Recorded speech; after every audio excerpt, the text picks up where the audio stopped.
Yes. Okay. Hello, everyone. Welcome to the Good Vibration Seminar Series. We are here today for the 8th seminar of the 3rd season, and we are very glad to have Jordan van Beeck giving this seminar.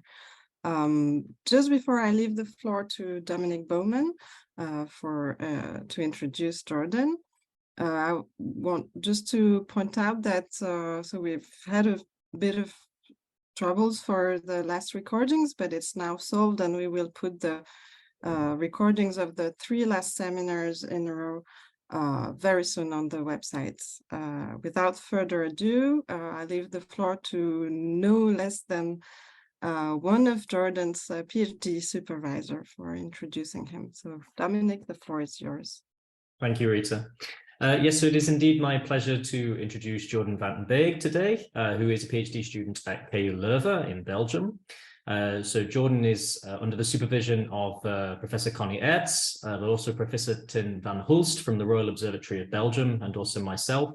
And he has the exciting but indeed challenging thesis topic of understanding the nonlinearity and the resonant mode coupling behavior of slowly pulsating B stars. But Jordan is armed with a wealth of experience because he did his master's thesis also at KU Leuven under the supervision of Connie Ertz and myself.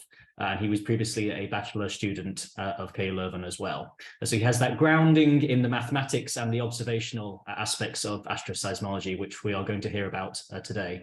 So Jordan, please go ahead and share your slides, and it's over to you. Thank you. Let me just put it in full view. Slideshow. So indeed, I will be talking about nonlinear resonant gravito-inertial mode coupling. Oops, what is it? Gravito-inertial mode coupling and asteroseismology of Kepler slowly pulsating B stars. Work that was done in collaboration with Dominic Bowman, Tin van Hulst, Connie Ertz, and Jim Fuller at Caltech. And let us first start by determining or defining what are SPB stars and defining the properties of their gravito-inertial modes, and then I'll try to convince you why we should pursue nonlinear mode coupling or asteroseismology, offer you some observational perspectives, and show you some theoretical observables that can be used for nonlinear asteroseismology and to end with some nice conclusions and an outlook for the future work. So what slowly pulsating B stars are multi-periodic gravito-inertial mode oscillators that have masses ranging from 3 to approximately 9 solar masses, as is shown on this astroseismic HR diagram on the left here. That shows you the instability strips for these different pulsator classes. Their gravito-inertial modes, that is the modes that are predominantly restored by buoyancy and your Coriolis force, typically have pulsation periods that range from 0.5 days up to 5 days. They are low spherical degree modes if we look at the non-rotational equivalent of them, but typically well, as we will see, we need to consider rotation, so we are talking about low Km modes, and they are also high radial order modes. So from these modes, using linear asteroseismology, one can determine the rotation rate in the near core region.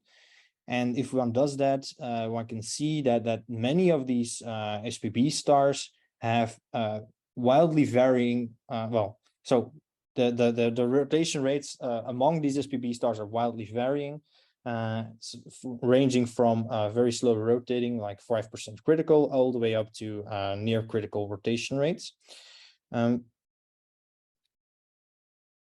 The energy transport within such, the dominant energy transport mechanisms within such stars can be schematically drawn in the following way. We have a SPB star with a large convective core that is surrounded by a radiative envelope, and then we have all sorts of interesting mixing effects happening near these these boundaries of the convective core with the radiative envelope, such as the entrainment of hydrogen due to overshooting in the near core region. And these gravito-inertial modes are typically thought to be excited by the Kappa mechanism or the heat engine mechanism in the linear framework, where you would have the iron group opacity bump at 200,000 Kelvin. Well, the periodic compression of the partial ionization zone of the iron group opacity bump would provide you with the heat needed to sustain your standing gravito-inertial modes. So what has been achieved in linear SPB asteroseismology? Well, the frequencies of these modes have been used to infer internal rotation profiles, as was done, for example, by Triana et al. For KIC 105-26294. Using frequency inversion, they determined that that specific SPB star, for example, was counter rotating. The internal mixing has been probed, or at least the internal mixing mechanisms have been constrained by the ensemble asteroseismology done by Pedersen et al. In 2021. Mode excitation has been studied by Serchuk et al. For a sample of SPB pulsators, and then even the structure of internal magnetic fields was somewhat constrained by the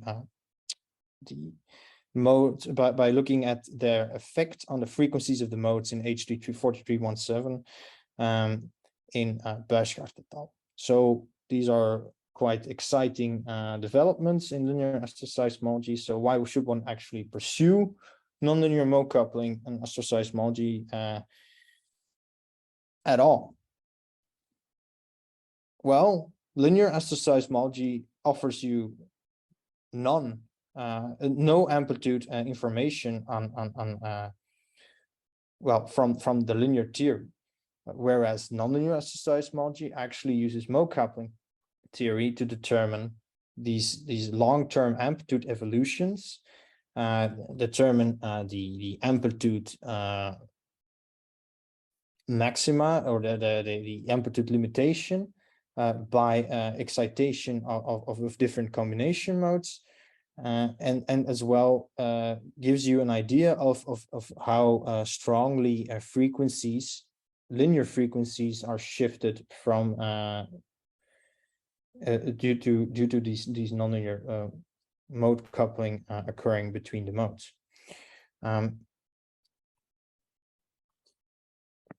This then gives you again for the asteroseismologists, basically we have additional modeling constraints based on any observables that we can derive from the mode coupling theory that we have available.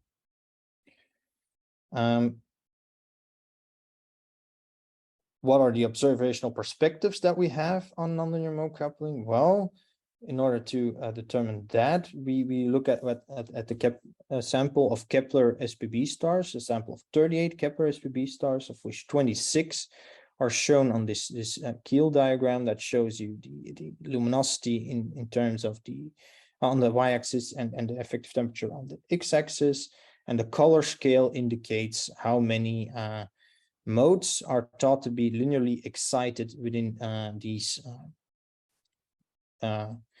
these stars, according to the contemporary linear non-adiabatic theory. It also shows you that many of the stars that we consider in our sample are actually single stars, whereas only few are binaries, and that lower mass stars in general, or stars on the lower mass end of the SPB range in general, tend to excite more modes than the ones on the higher mass end, according to our contemporary view on linear non-adiabatic theory. These 38 SPB stars have rotation rates that are ranging all the way from 5% critical to 98% critical. So we have a wildly diverse sample.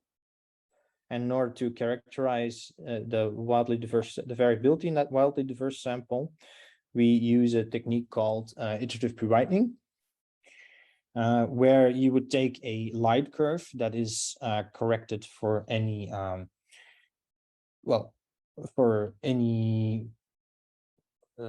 it called?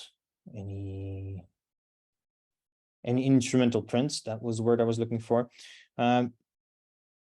And subject that to a Fourier analysis technique that you of your choice. I use the Bloom-Scargo periodogram.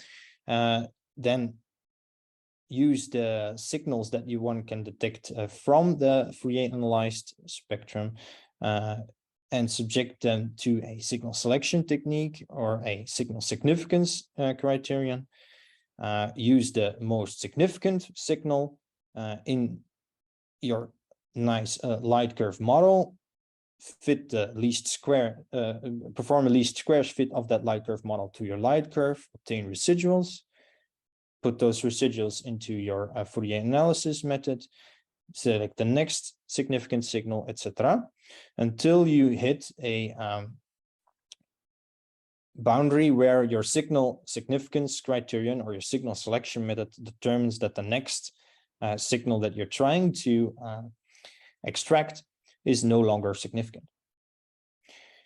And you end up with your final light curve model, which is basically a sum of signs model, where you have your nice amplitudes, where you have your frequencies and your phases.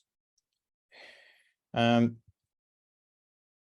the linear asteroseismic approach, we then use only these frequencies to determine period spacing patterns for gravito-inertial modes.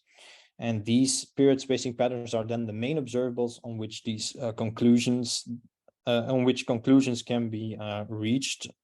For example, on which we use to constrain, for example, the internal mixing mechanisms and the internal rotation rate. Typically, the frequencies in Fourier space, as is shown on this diagram, are for such slowly pulsating P stars are grouped, and typically the period spacing patterns that we use originate from the main frequency group, or the group of frequencies that display the highest amplitudes. In order to ensure that we are getting the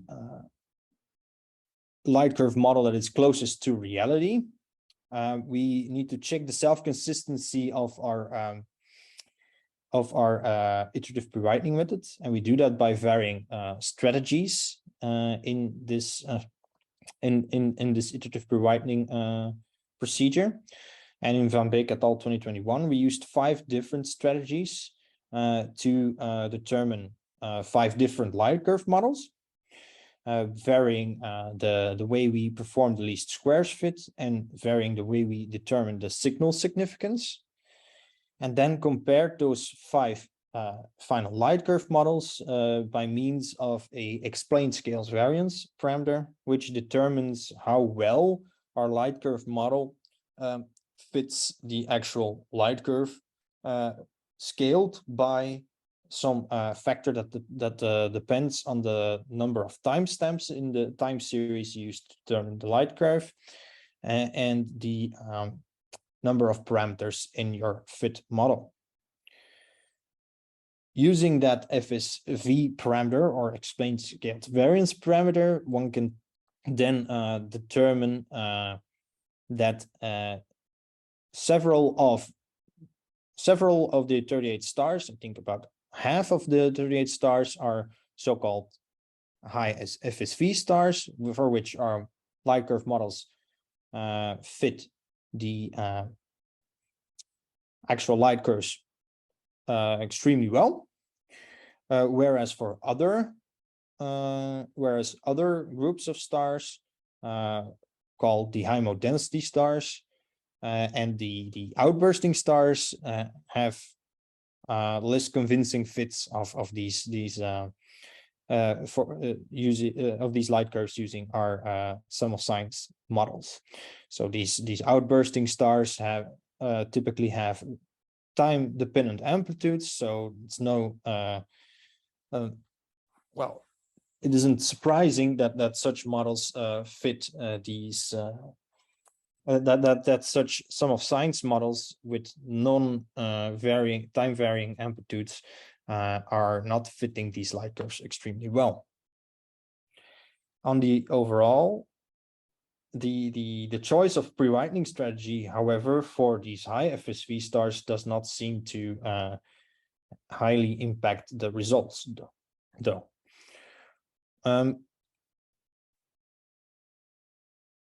So when we then have our light curve models, we can start to look at what we call a quadratically locked modes, which are basically combinations of three three modes, where the or what I would call a triad, where the sum frequency triads need to fulfill the different resonant three-wave coupling relations, where you would have a difference between the observed frequencies of mode 1, 2, and 3. That is approximately 0 cycles per day. So this is basically just stating that you would have a resonant interaction. And a phase, relative phase, that is some integer multiple of pi over 2, as was inspired by Van Holst and Büchler et al. In the 90s. These amplitudes of these modes that are in such a quadratically locked interaction should also have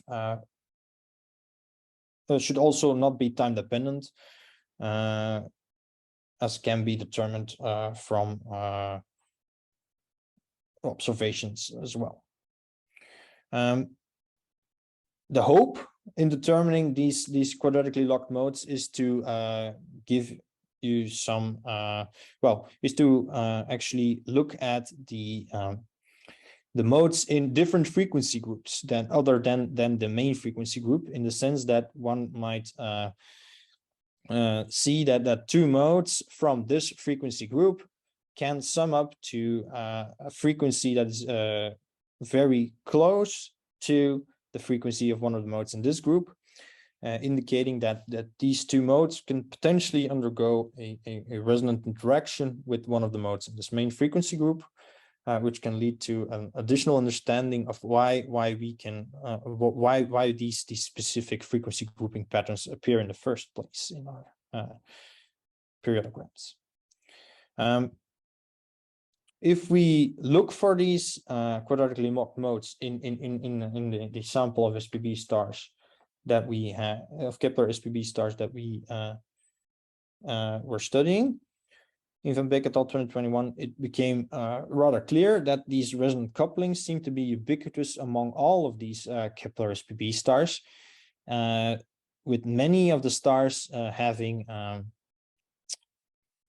showing at least one of these resonant mode triads present. So now that we have resonant couplings determined from, or potential resonant couplings determined from observations that are ubiquitous in these Kepler SPB stars, we should take a look at how we can actually model these resonant mode couplings. And to do that, we want to actually extract the theoretical observables for nonlinear asteroseismology that can then be compared to their observational counterparts. Let us first take a step back and show how gravito-inertial modes are typically described, or will be described in this talk in linear asteroseismology. And to do that, we first look at the linear equations of motion that these modes fulfill, where you have your driving term, your Coriolis force term, and your pressure and buoyancy force term, under the assumption that we are using a star that is uniformly rotating and that is not centrifugally deformed, and where your Coriolis force typically renders separation of variables impossible, so that we have to use the traditional approximation for rotation if we want to separate the variables. But this, of course, implies that you also neglect your horizontal component of your angular frequency vector for rotation, and therefore also not account for linear mode coupling. In the weakly non-linear asteroseismological view, these equations of motion become the coupled mode equations, where your mode coupling is incorporated in some sort of nonlinear acceleration factor on the right-hand side here, and the actual Lagrangian displacement of your total Lagrangian displacement of your star can then be expanded in terms of linear eigenmodes, where these blue C alpha factors are the complex amplitudes of your individual eigenmodes. So taking into account these coupled mode equations, as well as the expansion, as well as their orthogonality, which is modified compared to, in the rotating case, compared to what one would expect for non-rotating modes in the non-rotating approximation, one can determine the so-called extended coupled mode equations, which describe the coupling between all the modes in a star, even the modes that are not linearly excited. This is computationally quite intractable problem if we were to determine the coupling between all the modes in the star. So we narrow our focus and look at the isolated sum frequency couplings, where you have the frequency of one mode being approximately the same as the sum of the frequencies of a different mode. So this is what we were also determining for these quadratically locked modes, right? We were looking at frequencies that are for which the frequency difference is approximately 0 cycles per day. With the note that these are actually linear frequencies in the co-rotating frame. So if we then look at these isolated sum frequency couplings, we can determine the equations that determine the coupling between three modes within a star, given that we have a given that we fulfill a specific validity condition, namely that your frequency difference for the linear frequencies is small in comparison to your actual linear frequencies themselves, so that you would have the interaction between the three modes happening at a longer time scale than the actual linear frequencies, linear periods. These equations that determine the coupling between the three modes of the star are the so-called amplitude equations, and one of them is shown here, where you would have a the evolution of your amplitude of your mode A in your triad that is determined by a linear term, which is determined by the linear growth or damping rate, where gamma A is positive for a linear driving rate or linear growth rate, and it's negative for a linear damping rate, and a negative term which can then either limit the growth of your linear limit the linear growth of your mode amplitude, or limit the damping of your linear damping. This nonlinear term contains a coupling coefficient, which basically is a measure for the efficiency of energy exchange between the modes in the triad, which can then be determined using the AE solver code that I developed that uses MESA and gyre input to basically look at the overlap between the linear eigenmode functions. This parameter epsilon is a theoretical equivalent of your relative phase. These frequencies, linear frequencies, and linear growth rates come from your adiabatic and non-adiabatic linear solutions, so they originate from gyre. In addition to this validity condition, we also need to make sure that you would satisfy your selection rules for your coupling coefficient, and these selection rules state that your azimuthal orders follow this specific relation for some frequency triad that we're considering here, and the k values, the sum of the k values should also be even or 0. However, these still determine the dynamic solutions of your evolution of your star. And in these quadratically locked modes, we look at the stationary solutions or the time-independent solutions. So what are these stationary solutions for our amplitude equation, set of amplitude equations? Well, we get those solutions by setting the time derivatives equal to 0. And then we obtain our the stationary amplitude in terms of your linear damping rates and your linear mode frequencies, as well as your nonlinear coupling coefficient. The amplitude ratios, however, are only dependent on the linear quantities. So there are no nonlinear quantities in the stationary amplitude ratios. So why would we even compute these coupling coefficients if we can just determine these amplitude ratios from our linear quantities? Well, in order to answer that question, I ask two more questions. Are my stationary solutions stable, and when does mode coupling actually start? So the question when we have stable stationary solutions, that really depends on the type of mode triad that we are considering. And we have three different types that we can consider.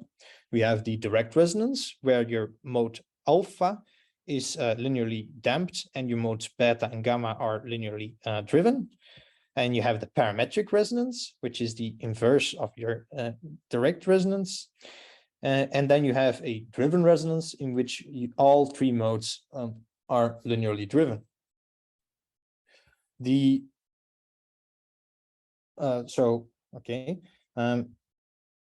What do I mean by a stable stationary solution? Well, I mean that once you have reached your stable, once you have reached your stationary solution, that your system, your coupling system actually stays at these stationary amplitudes indefinitely and is not disrupted by a perturbation around your equilibrium point.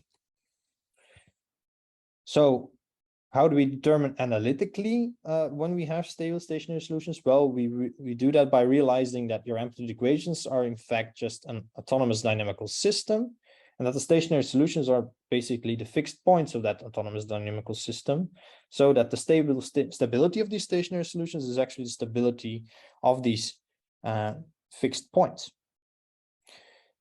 And in dynamical systems theory, we have the so-called Hartmann-Kropman theorem, which states that if a fixed point is hyperbolic, we can determine the stability conditions for the fixed point from the linearization around the fixed point. Now, that implies that we first have to determine that our stationary solutions are hyperbolic. So it implies that we have to fulfill a hyperbolicity condition. which is dependent on the value of your mode coupling coefficient. So this is the first reason why we should determine the value of our mode coupling coefficient. On the other hand, your linearized some frequency conditions also need to be fulfilled, and there are two of those. There's the triad agnostic condition, which says that the sum of your linear damping and driving rates should be smaller than zero cycles per day, so there should be an overall damping. And the triad specific condition really depends on the type of your mode triad that you're considering, and the individual values for the driving and linear driving and damping rates, as well as the linear frequency detuning. This is some in the form of some quartic polynomial that needs to be smaller than whose value needs to be smaller than 0, but it's easier to show you on pictures what the conditions look like for these what these linearized conditions look like, and we do that by looking at the certain values of ratios of these linear driving rates, as well as the ratio of your linear frequency detuning compared to your sum of your linear damping and driving rates.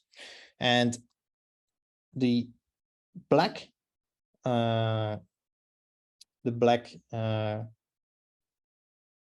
regions on these pictures determine the regions of stability, whereas the white regions determine the regions of instability.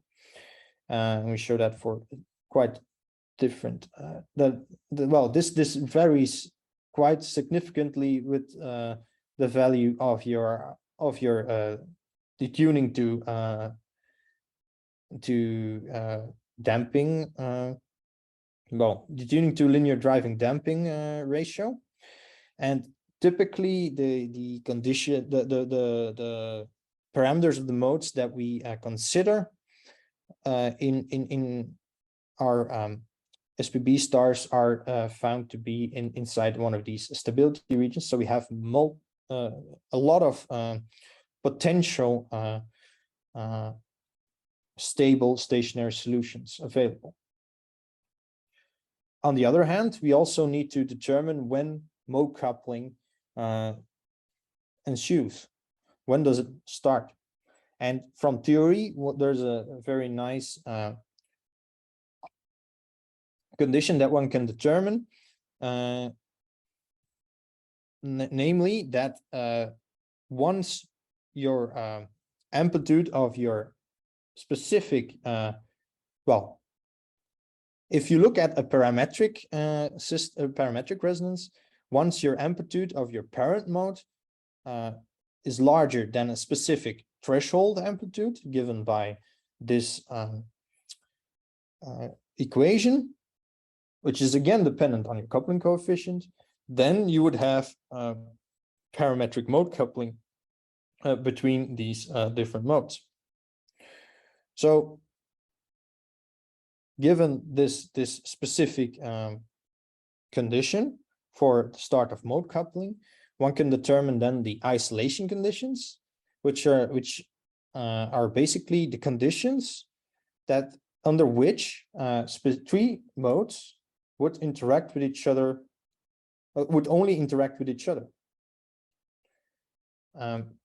Basically, what we need to determine for a whole, well, for a very large set of modes is the lowest of these instability threshold amplitudes for each of the different modes that we consider.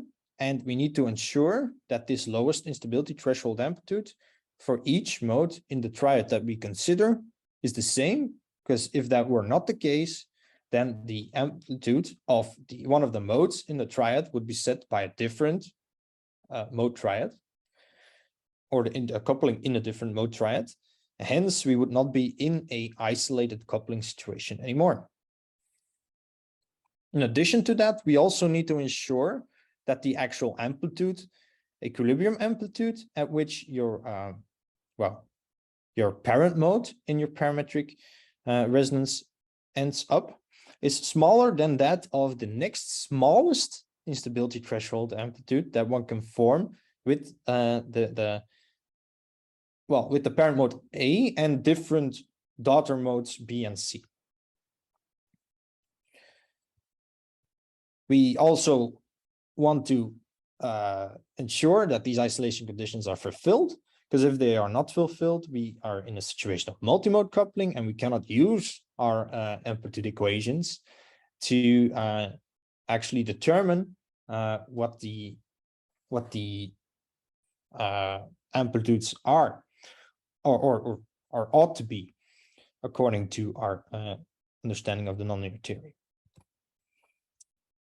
So now that we have all these different conditions that we need to fulfill in order to get an idea of the in order to that we have to fulfill in order to get actual amplitudes according to nonlinear theory, we also need to compare these amplitudes determined from nonlinear theory with the amplitudes that we obtain from our observations. So we need to determine an observable. We need to determine a quantity that can be directly compared with the observed amplitudes. So in terms of the observed amplitudes, we can determine an observable called the disk averaged luminosity fluctuation and the threshold luminosity fluctuation, which are determined from these theoretical amplitudes that we determine using a technique described in Fuller 2017. And these amplitude observables can also be used to construct the stationary amplitude ratios, which can then directly be compared to those to the ratios of amplitudes that we observe in these quadratically locked mode triads that we observationally determined.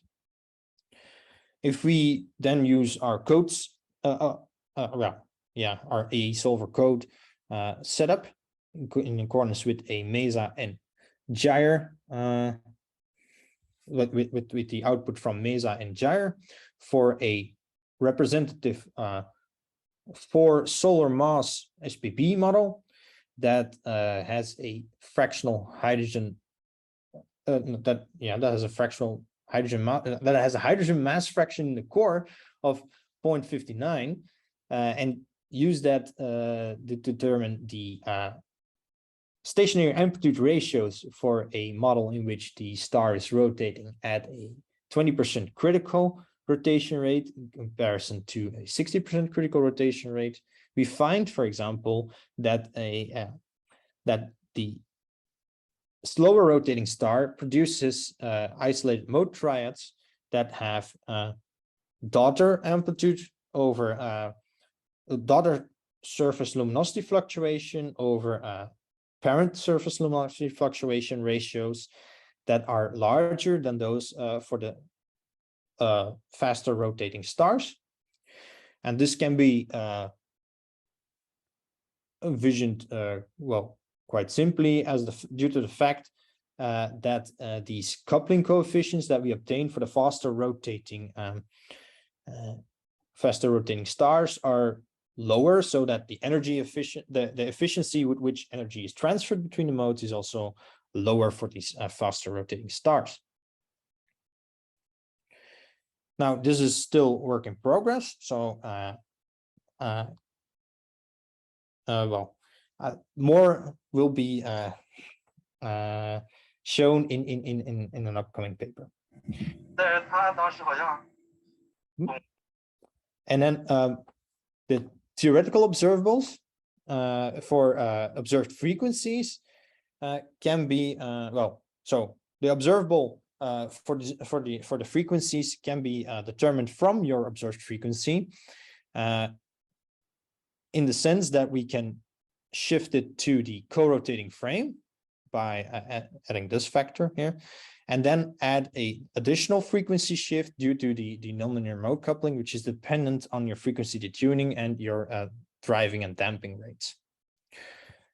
This specific frequency observable can then be compared with linear co-rotating frame frequencies that we determine from gyre.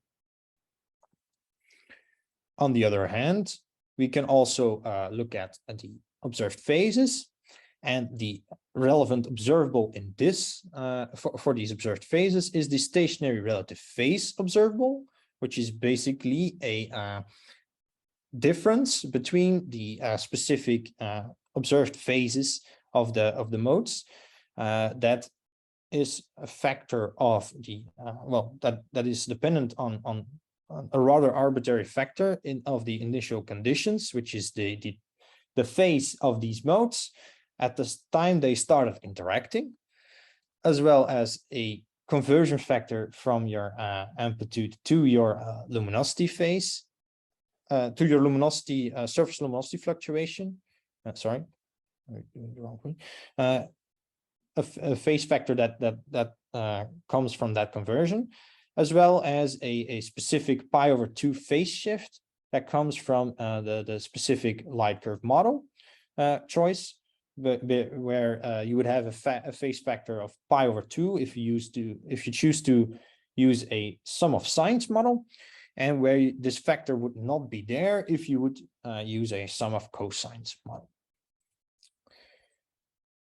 So these are the different observables that one can generate for nonlinear asteroseismology.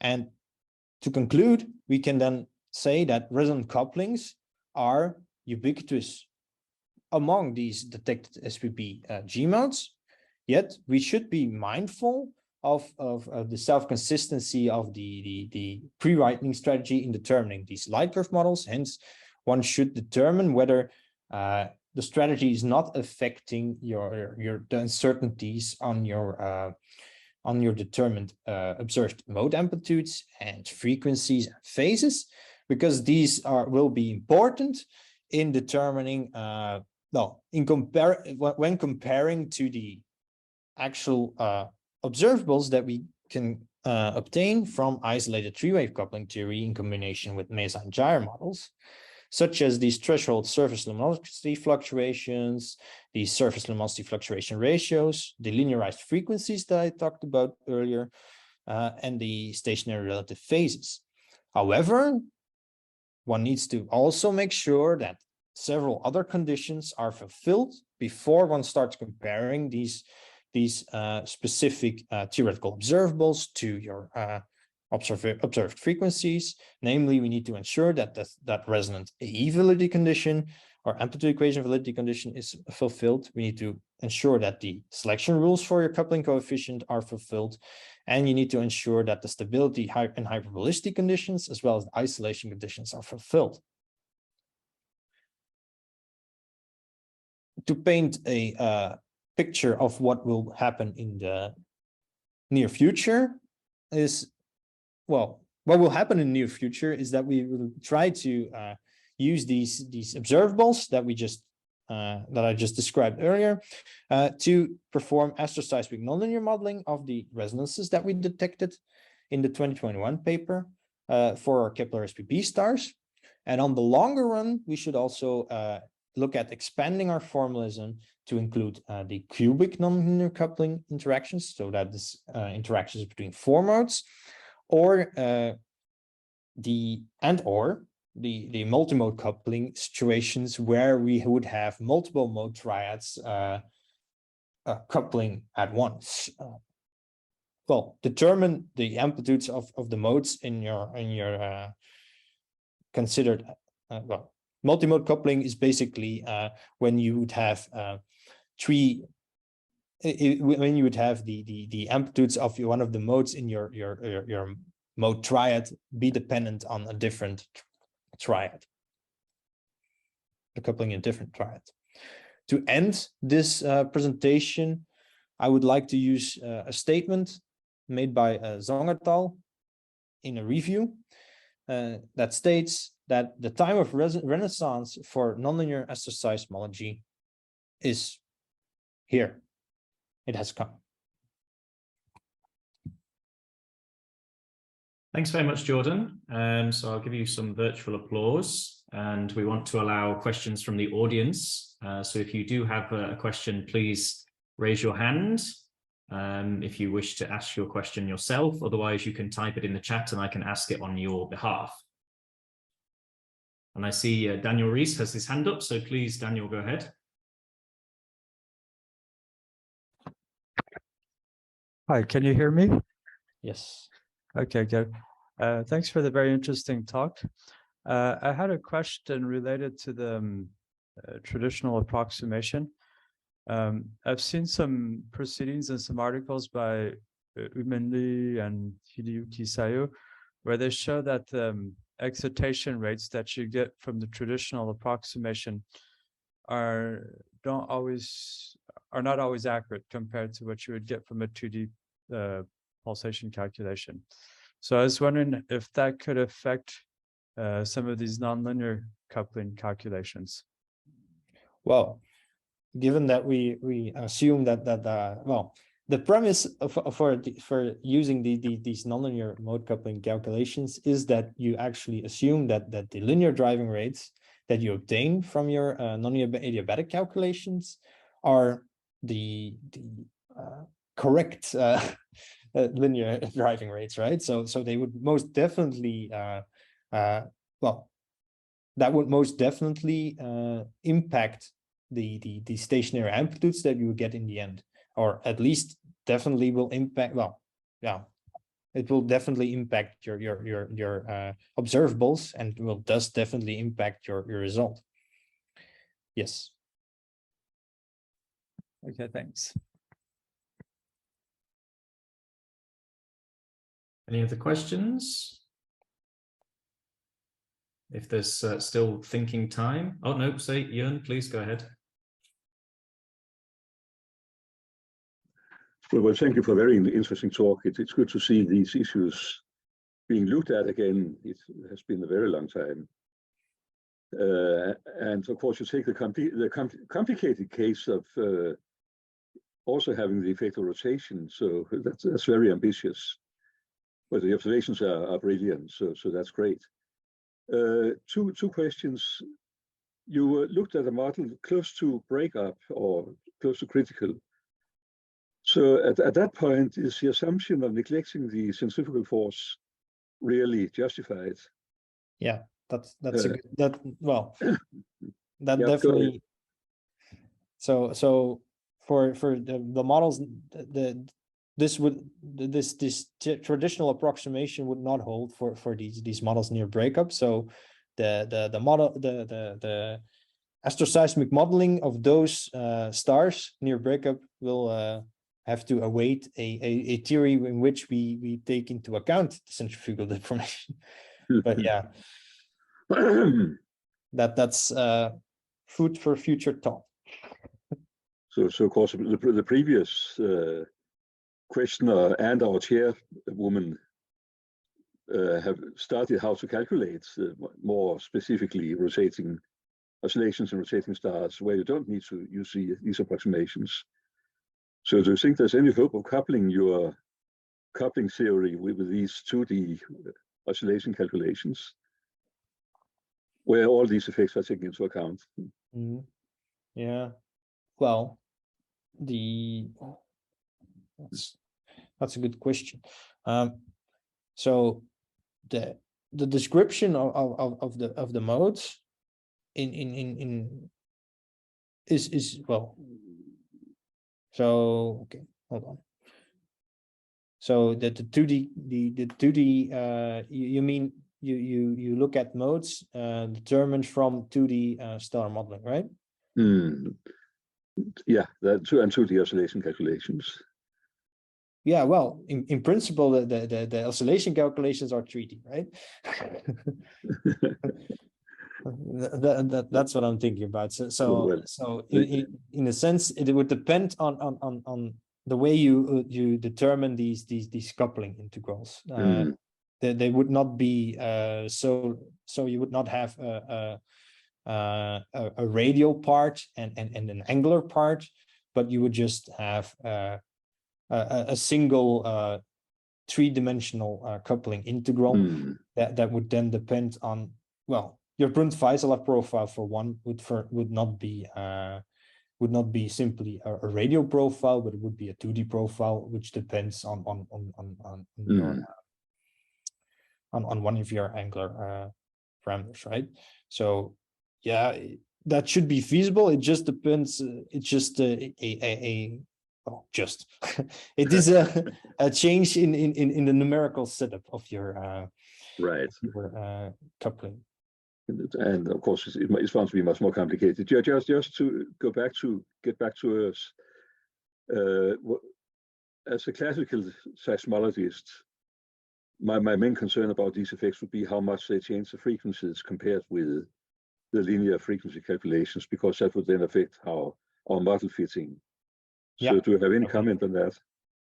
Well, from what I've seen in the preliminary results is that the parent, well, typically we're looking at parametric resonances, and I've been looking at the interaction, primarily looking at the interaction between a well, in the stationary, the rotating equivalent of a L equals 2, M equals 2 parent mode, coupled with gravito inertial mode, coupled with a L equals 1, M equals 1, a set of L equals 1, M equals 1 daughter modes.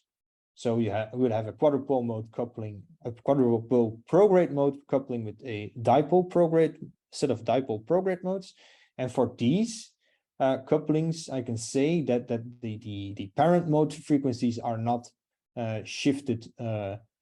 Well, the shifts are smaller than definitely smaller than 10%, but I mean 10% is already a lot, right? And the daughter modes are also shifted by a factor of less than, typically shifted by a factor of less than 10%. But I do remember, if I recall correctly, that there's one that there are some triads in which the daughter modes are shifted more strongly compared to the parent modes, and so that they would be shifted by more than 10%. So we have to worry. That is important, of course. Thank you. Okay, thank you for the question, Jörn. I see a hand. I'm going to go to Zhao first and then come back to you, Daniel, if that's okay.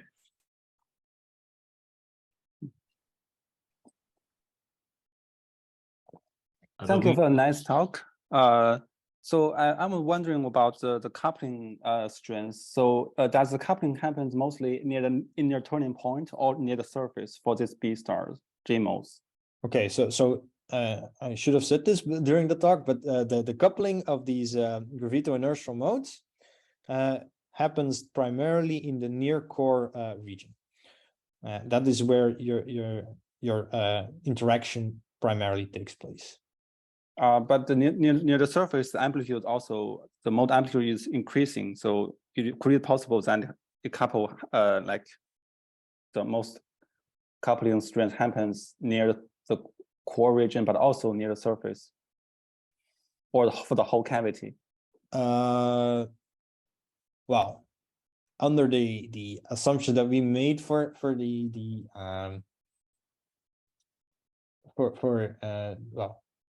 handling the atmosphere in the MESA and gyre calculations, we see that the coupling coefficient is actually just primarily determined. The value of the coupling coefficient is primarily determined actually by the overlap in near core regions, and we do not necessarily see this surface effect.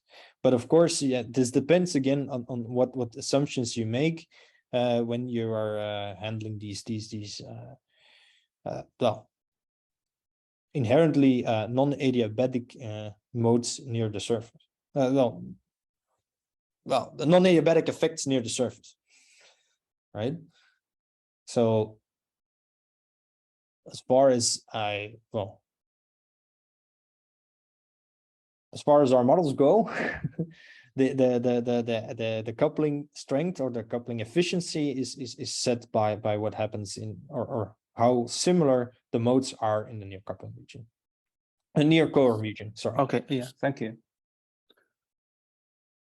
Okay, thank you, Zhao. And then a final question from Daniel, please.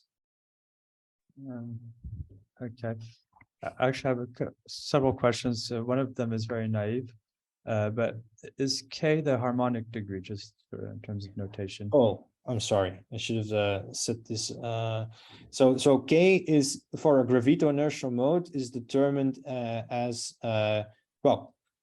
So you would have it is some sort of equivalent of a spherical degree for a mode that is for a mode that is in a rotating star. In a non-rotating star, if your L is well, you would have an L, a spherical degree, and you would have an M azimuthal order, and K determined from that non-rotational mode equivalent would be L minus the absolute value of M. Okay, thanks. Okay, and you talked about fixed points and fixed amplitudes, but I was wondering if this nonlinear theory could also be used to explain modes with variable amplitudes, such as some of the modes that were studied by Dominic, for example. Yes, it most definitely can, but yeah, then you would have. Let me just go back to my amplitude equation.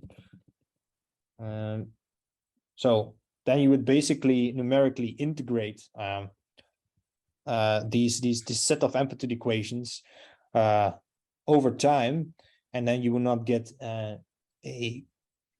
what's it called, a stable stationary solution, but one might have a limit cycle that is stable and would that would oscillate around these different well, stationary points.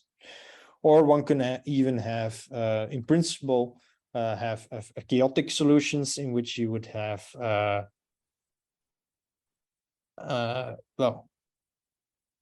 well, chaotic solutions, right? Chaotic behavior of your amplitudes over time. So yeah, it depends on the stability conditions. It depends on your initial mode amplitudes. You can use it to determine long-term amplitude behavior, like Dominic did earlier. The possibilities are not to say endless, but there are multiple possibilities in employing such amplitude equations to compare to observations. Okay, thanks. I think I'll stop there. I have many more questions, but I don't want to monopolize the time. But thanks a lot. Thank you. Yeah, thanks, Daniel. I'm trying to be respectful of everyone's time and don't want to overrun into the next hour. So I'll pass back to Rita. But let's thank you very much again. Thank you very much, Dominic, and thank you, Jordan, for a very interesting talk. So I will leave you to your next telecons, everyone. Thanks for being with us, and don't forget to look at the website for the recordings of the last seminars. Thanks a lot. See you in 2 weeks, I think. Yeah. See you in 2 weeks for the last seminar of the season. Bye, everyone. Thank you. Bye-bye. Thanks. Thank you.